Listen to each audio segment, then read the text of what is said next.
Les temps sont mauvais, l'heure est grave. Nous sommes à quelques minutes du retour du Seigneur. Nous sommes à quelques temps de l'enlèvement. La trompette va sonner. Et est-ce que tu es prêt, mon frère? Est-ce que ta vie est en règle? Oui, tu peux avoir des titres là où tu es assis là, prophète, prophétesse, ancien. Est-ce que tu es prêt? Si la trompette venait à sonner, est-ce que tu pars, mon frère? Est-ce que ton assemblée est une prison? Tu vas tout le temps, mais ta vie ne change pas. Tous les jours, n'est-ce pas, tu dépenses de l'énergie, mais ta vie ne change pas. Ton cœur est toujours rempli de haine. Tu es toujours accro, n'est-ce pas, au fétichisme. Tu es toujours accro aux charlatans. Tu es toujours accro au manque de pardon. Dieu t'appelle à sortir de Babylone et de recevoir la parole véritable qui va délivrer ta vie. La parole véritable qui va te purifier, qui va te transformer, qui va faire de toi un prince et une princesse du royaume. Voici l'évangile, frère. Pierre dit dans Actes chapitre 4, verset 12, « Car il n'y a sous le ciel aucun autre nom qui n'a été donné aux hommes par lequel nous devions te sauver, si ce n'est le seul nom de Jésus-Christ de Nazareth. » L'évangile porte sur Jésus et non pas sur une autre personne. Or aujourd'hui, qu'est-ce qu'on voit? C'est l'apostasie totale, c'est la déchéance totale. Dans Ésaïe chapitre 30 verset 1, il est dit: malheur dit l'Éternel aux enfants rebelles qui prennent des résolutions sans moi et qui font des alliances sans ma volonté pour accumuler péché sur péché. Ils vont pécher sur péché.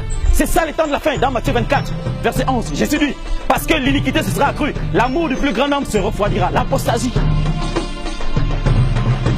Les temps sont difficiles, les temps sont dangereux, les temps sont compliqués. C'est pourquoi ceux qui suivent, vous qui êtes là, et ceux qui vont suivre ce message, sachez que les temps sont difficiles, les temps sont compliqués. Jésus vous interpelle. Dieu est saint, il est tellement saint. Et il faut, n'est-ce pas, que ceux qui l'adorent, l'adorent en esprit et en vérité. Ça veut dire qu'on n'adore pas Dieu dans les apparences, la fausseté, l'hypocrisie, des max. On ne joue pas des rôles. On adore Dieu en esprit et en vérité.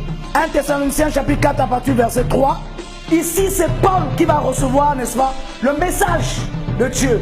Dieu va susciter Paul et Paul, n'est-ce pas, va enseigner, n'est-ce pas, ses fondements, n'est-ce pas, aux chrétiens primitifs.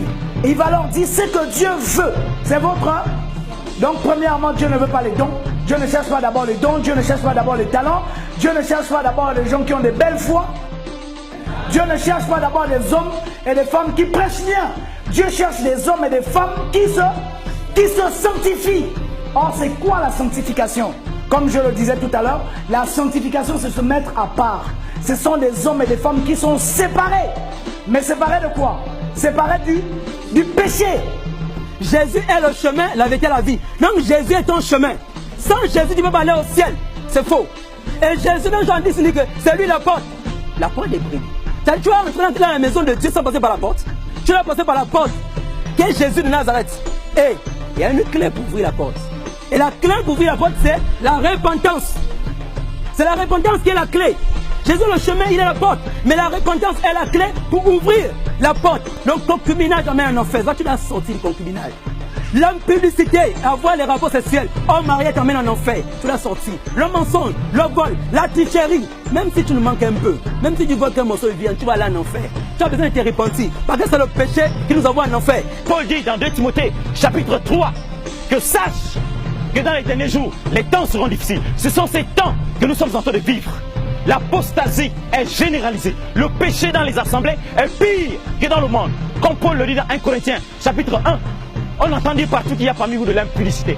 Et une impudicité, quelqu'un ne se retrouve même pas chez les païens. C'est au point que l'un de vous couche à la femme de son père. C'est ça l'apostasie. C'est un degré de péché qui atteint son paroxysme. C'est un degré d'abomination qu'on retrouve dans les assemblées, au milieu des soi-disant enfants de Dieu. L'apostasie. Et Dieu nous interpelle à prendre conscience. Chacun pour sa part. La sainteté du Seigneur. Alors le mot saint en hébreu, n'est-ce pas, ça donne Kodesh ou Kadosh. Ce mot signifie consacré à Dieu, mis à part pour Dieu. Et lorsque le Seigneur a choisi Israël, il a mis Israël à part pour le servir. Dieu avait choisi un peuple pour pouvoir le craindre, pour pouvoir l'adorer, mais l'adorer dans la sainteté. Et parce qu'à cette époque, il y avait d'autres peuples qui adoraient d'autres dieux. Il y avait des peuples, n'est-ce pas, les Cananéens qui adoraient Astarté, qui adoraient, n'est-ce pas, Baal, le dieu de la pluie, Astarté, le dieu du sexe. Le Seigneur va interdire les Juifs d'adorer des faux dieux. Vous serez saints, car je suis saint.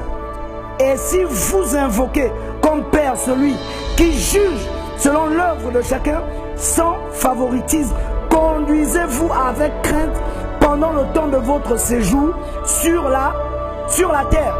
On ne peut pas adorer Dieu dans le péché. On ne peut pas adorer Dieu dans le mélange. La sainteté doit être de rigueur. Et le Seigneur, n'est-ce pas, impose la sainteté à tous les niveaux.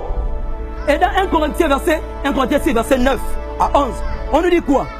Que les impudiques, les fornicateurs, les idolâtres, les menteurs, les voleurs n'iraient pas au ciel. La Bible dit que c'est ce que nous étions. Ça veut dire que nous ne sommes pas meilleurs que vous. Nous ne sommes pas meilleurs que toi.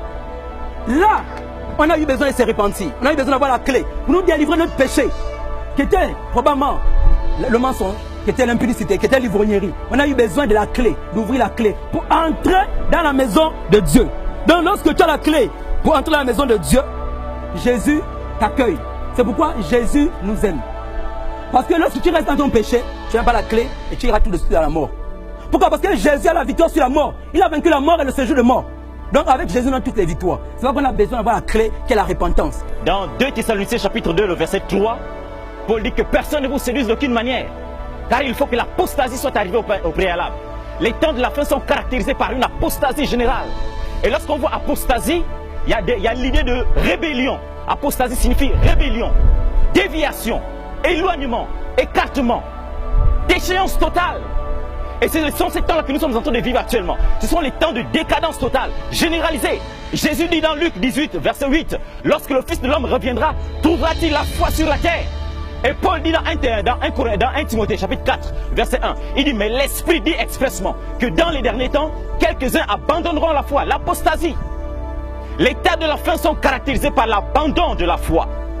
Et lorsqu'on parle d'apostasie, vous voyez, dernièrement encore dans les pays occidentaux, partout, on a les pasteurs homosexuels, des pasteurs pédophiles. C'est ça l'état de la fin, c'est l'apostasie généralisée. On a des pasteurs pédophiles et c'est légalisé, c'est reconnu.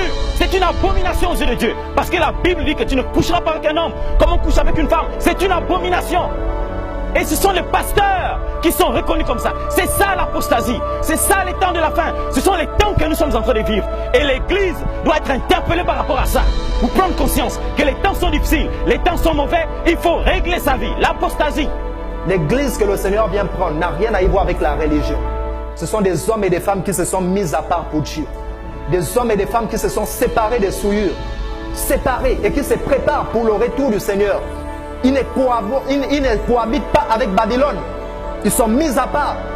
Ce sont des hommes et des femmes qui sonnent la trompette dans les rues, dans les carrefours. Ils n'ont rien à y voir avec Babylone. Paul, n'est-ce pas, disait aux femmes dans 1 Timothée chapitre 2 de ne pas séparer. Pourquoi Paul le disait? Parce que tout à l'heure on a lu dans Apocalypse 17 que Babylone est parée d'or et des pierres précieuses. Il se trouve que dans l'église de Corinthe, beaucoup de femmes voulaient, n'est-ce pas, séparer comme Babylone. La parure extérieure, elles n'avaient plus la parure intérieure, la sainteté de Dieu, la justice du Seigneur, c'était les apparences. Et nous sommes ici dans l'église, n'est-ce pas, cette église que le Seigneur reprochait. Tu passes pour être vivant, mais alors que tu es mort. Des beaux vêtements, des bijoux, mais à l'intérieur, il n'y a plus la vie de Dieu. Il n'y a plus la présence de Dieu. Dieu revient prendre des personnes qui sont en intimité avec lui. Pas des figurants, mais des personnes qui ont une intimité véritable. Des personnes qui l'ont rencontré et qui le connaissent dans le secret. Des personnes qui refusent de se souiller avec le péché. Parce que la Bible nous dit, ceux du peuple qui connaîtront leur Dieu agiront avec fermeté. Ça veut dire, les temps peuvent devenir difficiles. Le péché peut augmenter. Mais si tu connais ton Dieu, tu vas t'attacher et tu vas demeurer ferme. Oui, même si la séduction vient frapper à ta porte, tu vas entendre ces paroles dans ton cœur. Le péché est tapis à ta porte, mais toi domine sur lui. Voici l'évangile, frère. Et le temps est arrivé, frère, où Dieu suscite une race qui va dominer sur le péché.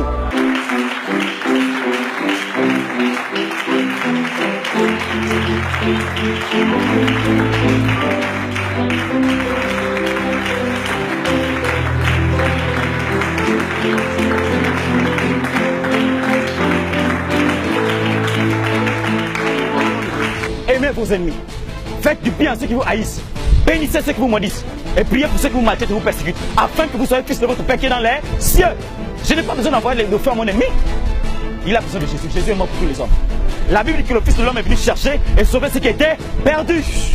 C'est pourquoi de plus en plus, Dieu suscite des hommes et des femmes qui crient dans les carrefours, qui crient dans les taxibus, qui crient dans les marchés, parce que les élus doivent entendre la voix. La Bible dit que dans Matthieu chapitre 25, au milieu de la nuit, une voix cria. Dieu, par sa grâce, permet qu'on puisse parler de ces choses, qu'on puisse prêcher ces choses, afin que chacun d'entre nous soit une potentielle voix qui va crier dans sa famille, qui va crier dans son quartier, qui va crier dans sa province, qui va crier dans son village, qui va crier partout. Parce que les élus de Dieu doivent sortir de ces tombeaux-là, de ces sépulcres-là, pour rentrer dans la bergerie. Le Seigneur dit, c'est l'abondance du cœur que la bouche parle. Et Jésus dit que les meurtres, les jalousies, les impudicités viennent d'où? Ça vient du cœur, ça sort du cœur. Ça veut dire quoi? Ça veut dire que lorsqu'on donne sa vie au Seigneur, la première chose que Dieu fait, c'est la purification de nos cœurs. Dieu purifie nos cœurs, Dieu sanctifie nos cœurs et Dieu met la semence de la vérité. Et ce qui fait que nous sommes des hommes intègres, des hommes justes, des hommes qui ne se livrent pas mal. Il est temps de se sanctifier, il est temps de fuir le péché. Parce que la génération à laquelle nous appartenons, c'est une génération perverse et corrompue. C'est une génération qui est en train de se perdre.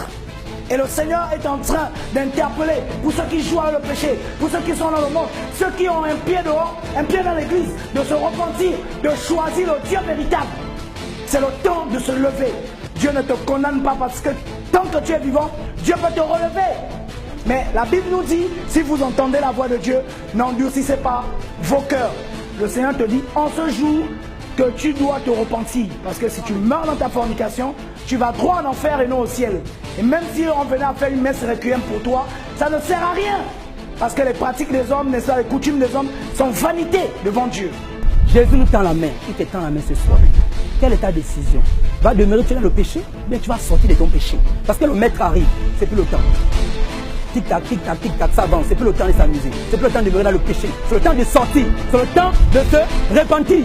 La repentance, c'est quoi? C'est la métanoïa en grec. Qui veut dire changement d'intention. L'intention du cœur, de mentalité. Tu veux bien raisonner comme tu veux. Tu veux maintenant comme Dieu veut.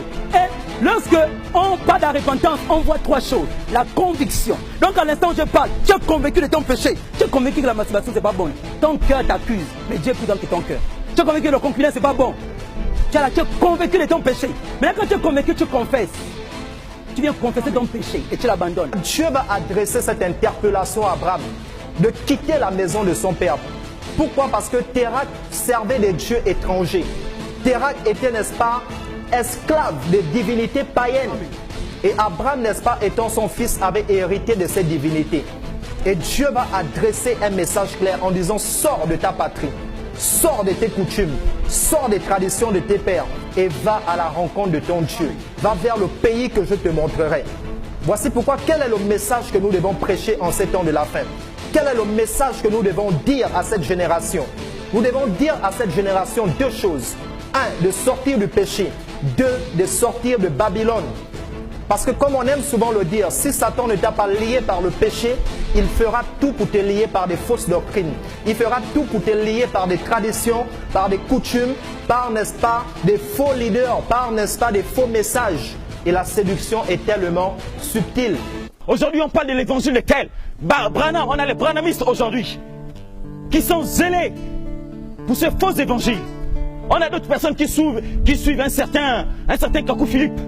De plus en plus, son évangile fait des progrès. Or, Paul dit dans Galates que si quelqu'un vous annonce un évangile, c'est qu'attend de celui que nous avons annoncé, qu'il soit anathème. Et de plus en plus, il y a un autre évangile qui est prêché. C'est ça l'apostasie. Mais de Dieu, dans ces temps de la fin, est de plus en plus en train de susciter des hommes avec le front dur pour confronter les faux prophètes, pour défendre la sainte doctrine. Comme Jude le dit. Car il s'est glissé parmi vous certains hommes dont la condamnation est écrite depuis longtemps. Des impies qui changent la grâce de Dieu en dissolution, en péché. Mais il dit quoi? Il leur demande de combattre pour la sainte doctrine, d'être des défenseurs de la sainte doctrine. Et je suis venu.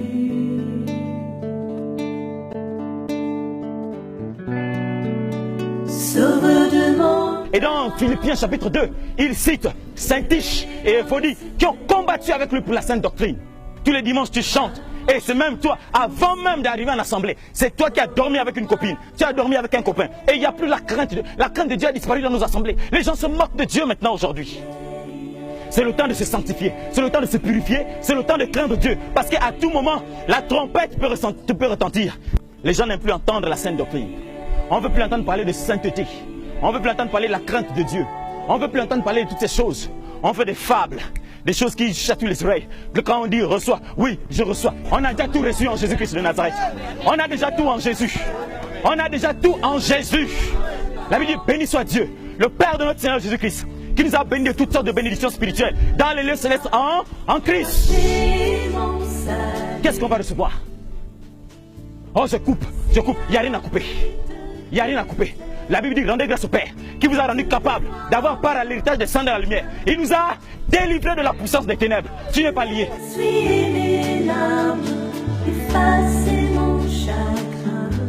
Et Dieu nous interpelle à changer de vie.